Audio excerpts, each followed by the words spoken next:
Welcome to Talks with Dr. Gupta and friends.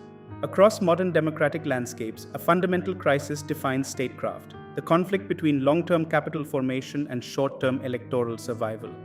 In India, this tension has escalated into a structural trap, colloquially termed reverie culture, the systemic distribution of unconditional consumer freebies designed to secure immediate voter loyalty at the expense of sustainable economic development. To understand the magnitude of this trap, one must look past headline growth numbers to the stark reality on the ground.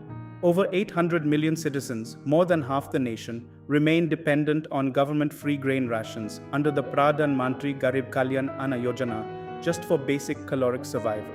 This is not merely a welfare safety net, it is an admission of systemic failure.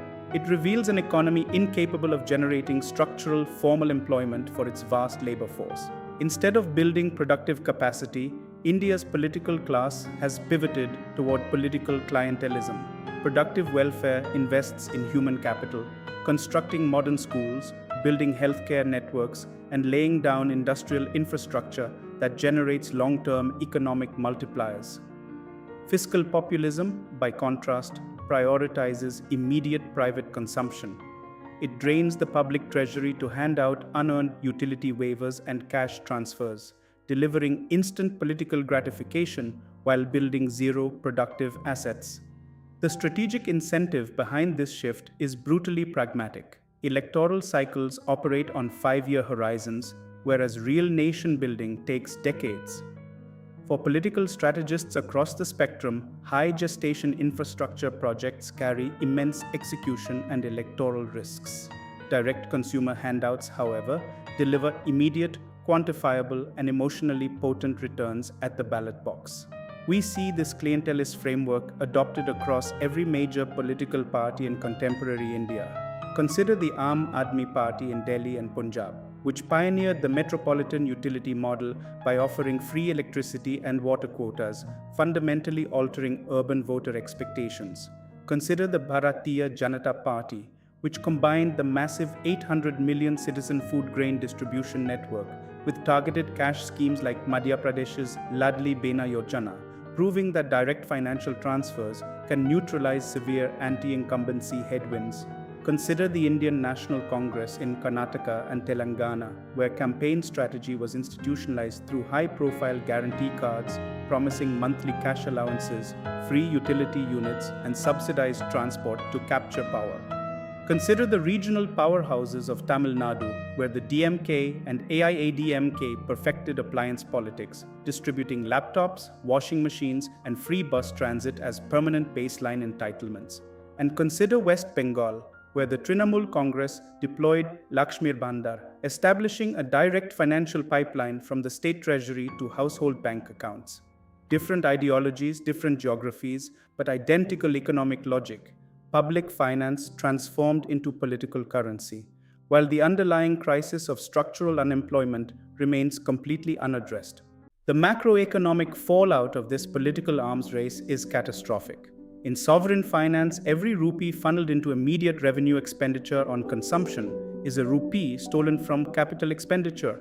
When state budgets are consumed by utility subsidies and cash transfers, fiscal space for roads, public transport, educational institutions, and healthcare grids vanishes. The consequences are already multiplying. State power distribution companies are dragged into severe debt because state governments delay utility reimbursements. Debt to GSDP ratios across multiple Indian states are pushing past sustainable limits, threatening long-term fiscal solvency. Compounding this fiscal strain is a deeply flawed institutional environment. Rampant administrative corruption acts as a toll booth on enterprise, a fractured and backlogged judiciary fails to enforce basic commercial contracts, and a rigid, unaccountable bureaucracy stifles private investment. Now, layer onto this structural paralysis the unprecedented epoch of artificial intelligence. Globally, AI is automating entry-level cognitive and service jobs, the very sectors India relied upon to absorb its educated youth. By failing to build a robust manufacturing base or an adaptable, highly skilled workforce, India risks a nightmare scenario, a population that grows old and dependent on state handouts before the nation ever grows rich. This dynamic is not unique to India. It is an inherent weakness of mass democracy when institutional guardrails fail. Look at Argentina under decades of Peronist dominance. The state constructed a maze of energy subsidies, price controls, and direct welfare transfers to buy short term political harmony. The result was chronic fiscal deficits, currency collapse, hyperinflation, and a once prosperous nation caught in a perpetual cycle of sovereign defaults. Look at Latin America's broader pink tide, where temporary commodity booms were spent on immediate consumption subsidies rather than sovereign wealth accumulation or industrial diversification. When commodity prices turned, state finances collapsed under unpayable welfare guarantees. Even in advanced Western economies, election cycles now feature broad student debt relief promises, agricultural price supports, and energy subsidies. The mechanism changes, but the economic pathology remains identical, inflating public debt today to purchase temporary political peace tomorrow. This brings us to the core dilemma. Can this populist cycle ever realistically be dismantled? The political difficulty lies in the ratchet effect. Once a populist entitlement is introduced, it converts instantly in the public mind from an electoral promise into an inviolable social right. Any political party that attempts to withdraw these subsidies faces immediate electoral punishment.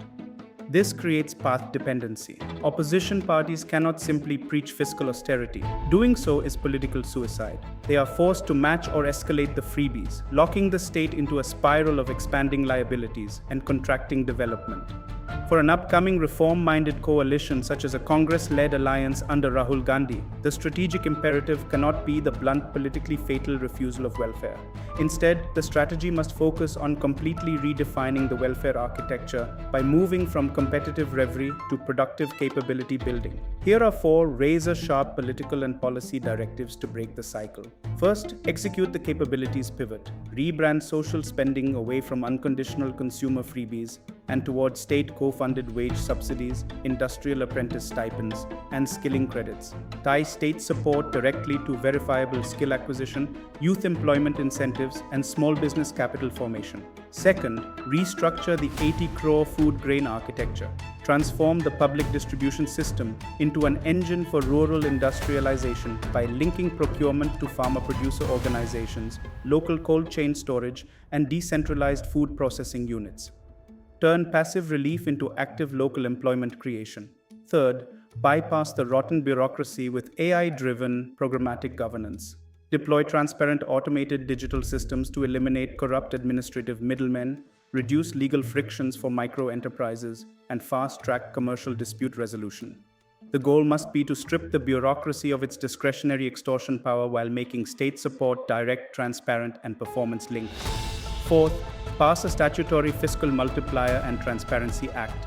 Advocate for an independent fiscal council that legally audits and calculates the true long-term economic return of every campaign guarantee before an election.